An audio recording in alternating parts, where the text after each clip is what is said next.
அவர் தானே சொல்வார், உஜ்வாலா ஸ்கீம் நான் கொண்டு வந்தேன். ஏன்னா என்னுடைய இந்திய சகோதரிகள் தீதி எல்லாருமே விறகடுப்பை வச்சு அங்கே சமைச்சதுனால அவங்க நுரையீரல் பாதிக்கப்பட்டு அவங்க நோய்க்கு உள்ளானாங்க.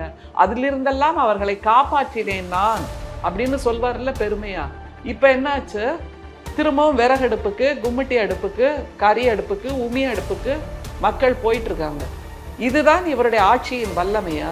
2014 கிட்டத்தட்ட 400 ரூபாய் கேஸ் இருந்தப்போ இவர்கள் ஆட்சியை பிடிக்க வேண்டும் என்பதற்காக ஸ்மிருதி இரானி முதற்கொண்டு நம்முடைய மோடி அவர்கள் முதற்கொண்டு எல்லோருமே அந்த சிலிண்டரை தலையில தூக்கி வச்சுக்கிட்டு டெல்லி தெருக்கள்ல ஊர்வலம் போய் உரிமையை கேட்டார்கள்.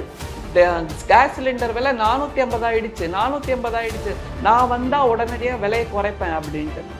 இப்போ விலை எங்க போச்சு? விலை 900 ரூபாய்க்கு போயிடுச்சு, கிடைக்கவும் இல்லையே. அப்படி என்றால் நீங்க என்ன ஃபார் சைட்டடா விஷனோட என்ன இந்தியாவுக்காக சேமித்து வச்சிருக்கீங்க?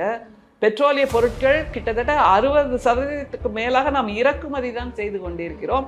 அவங்கள்ட்டேருந்து குறைந்த விலையில கச்சா எண்ணெய் வாங்கி இந்திய மக்களுக்கு அதிக விலையில கொடுத்தீங்க, ஏன்னா உங்க நண்பர் லாபம் பெறணும் அப்படின்ட்டு. அப்புறம் அமெரிக்கா உங்களை மிரட்டுச்சு, சொல்லாம உடனே லெபனான்ட்டேருந்து வாங்க ஆரம்பிச்சாங்க.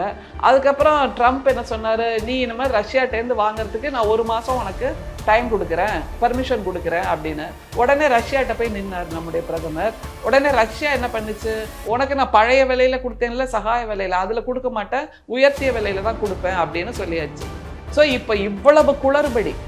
ரஷ்யாவிடம் போய் நான் எண்ணெய் வாங்குவதோ வாங்காமல் இருப்பதோ அமெரிக்காவின் முடிவின்படிதான் செய்ய முடியும் என்றால் நமக்கு பிரதமர் யார் அப்படிங்கிற ஒரு கேள்வி வருதா இல்லையா? பிரதமர் நம்முடைய மோடியா அல்லது ட்ரம்ப்பா?